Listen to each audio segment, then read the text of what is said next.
Assalamualaikum warahmatullahi wabarakatuh. Nama saya Dela Nur Nadia. Saya dari kelas S1 1.2. Saya akan menjelaskan tentang akidah dalam kehidupan. Yang pertama, pengertian akidah. Pengertian akidah dibagi menjadi dua, yaitu bahasa dan istilah. Pengertian akidah menurut bahasa atau etimologi adalah ketetapan yang tidak ada keraguan pada orang yang mengambil keputusan dalam beragama. Akidah berkaitan dengan keyakinan, bukan perbuatan. Akidah Islam bersumber dari Al-Quran dan As-Sunnah. Dan menurut istilahnya atau terminologi adalah perkara yang wajib dibenarkan oleh hati dan jiwa menjadi tentram, sehingga menjadi suatu kenyataan yang teguh dan kokoh yang tidak tercampuri oleh keraguan. Yang kedua, ruang lingkup akidah. Ya, ada 5. Yang pertama itu uluhiyah, tentang segala sesuatu yang berhubungan dengan ilahi, seperti wujud Allah Subhanahu wa Ta'ala. Yang kedua, rububiyah, mengesahkan Allah dalam perbuatannya, yakni mengimani, meyakini bahwa hanya Allah Sang Maha Pencipta. Yang ketiga, ruhiyah, tentang segala sesuatu yang berhubungan dengan alam metafisik, contohnya seperti malaikat. Yang keempat, nubuah atau kitab, tentang segala sesuatu yang berhubungan dengan nabi dan rasul, contohnya mukjizatnya.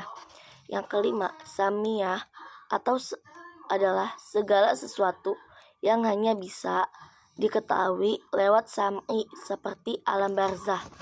Terima kasih. Selanjutnya akan dilanjutkan dengan oleh teman saya bernama Puspita. Assalamualaikum warahmatullahi wabarakatuh. Perkenalkan, nama saya Puspita Apriliani. Saya akan menjelaskan sumber dan fungsi akidah dan prinsip-prinsip akidah. Sumber akidah. Akidah bersumber dari Allah yang mutlak, maka kesempurnaannya tidak diragukan lagi. Ada beberapa dalil akidah dalam Al-Quran, yaitu Quran Surat Al-Kahfi ayat 110, Quran Surat Az-Zumar ayat 2, 3, dan 65, Quran Surat An-Nahl ayat 36, Quran Surat Al-A'raf ayat 59, 65, 73, dan 85. Fungsi akidah. 1. Akidah dapat menimbulkan optimisme dalam kehidupan. Akidah dapat menumbuhkan kedisiplinan. Akidah berpengaruh dalam peningkatan etos kerja, membebaskan kita dari ubudiyah atau penghambaan kepada selain Allah, baik bentuknya penghambaan kepada kekuasaan, harta, pimpinan, maupun yang lainnya. Membentuk pribadi yang seimbang, yaitu selalu taat kepada Allah baik dalam keadaan suka maupun duka. Kita akan merasa aman dari berbagai macam rasa takut dan cemas.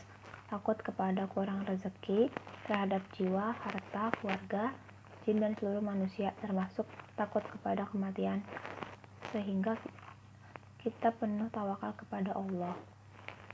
Akidah memberikan kekuatan kepada jiwa.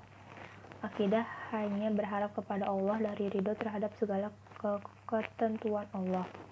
Akidah Islamiyah berdasarkan kepada asas ukhuwah atau persaudaraan dan persamaan, tidak membedakan antara miskin dan kaya, antara pejabat dan rakyat jelata, antara kulit putih dan hitam, dan antara orang Arab dan bukan Arab, kecuali kadar ketakwaan kita di sisi Allah Subhanahu wa Ta'ala. Prinsip-prinsip akidah. 1. Iman kepada Allah.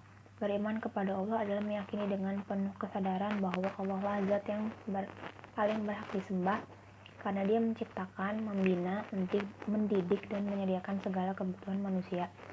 2. Iman kepada malaikat. Beriman kepada malaikat adalah meyakini dengan penuh kesadaran bahwa Allah menciptakan makhluk dari cahaya. Sifat-sifat malaikat diantaranya: 1. Selalu patuh dan taat. 2. Sebagai penyampai wahyu. 3. Diciptakan dari cahaya. 4. Mempunyai kemampuan yang luar biasa. 5. Iman kepada kitab suci. 3. Iman kepada hari akhir. Beriman kepada hari akhir adalah meyakini bahwa manusia akan mengalami kesudahan dan meminta pertanggungjawaban di kemudian hari. Al-Quran selalu menggugah hati dan pikiran manusia dengan menggambarkan peristiwa-peristiwa hari kiamat dengan nama-nama yang unik, misal Al-Zalzalah, Al-Qari'ah, An-Naba, dan Al-Qiyamah. Istilah-istilah tersebut mencerminkan peristiwa dan keadaan yang bakal dihadapi manusia pada saat itu. 4. Iman kepada qada dan qadar. Iman kepada qada dan qadar artinya percaya dan yakin dengan sepenuh hati bahwa Allah telah menentukan tentang segala sesuatu bagi makhluknya. Sekian dari saya, kurang lebihnya mohon maaf. Wassalamualaikum warahmatullahi wabarakatuh.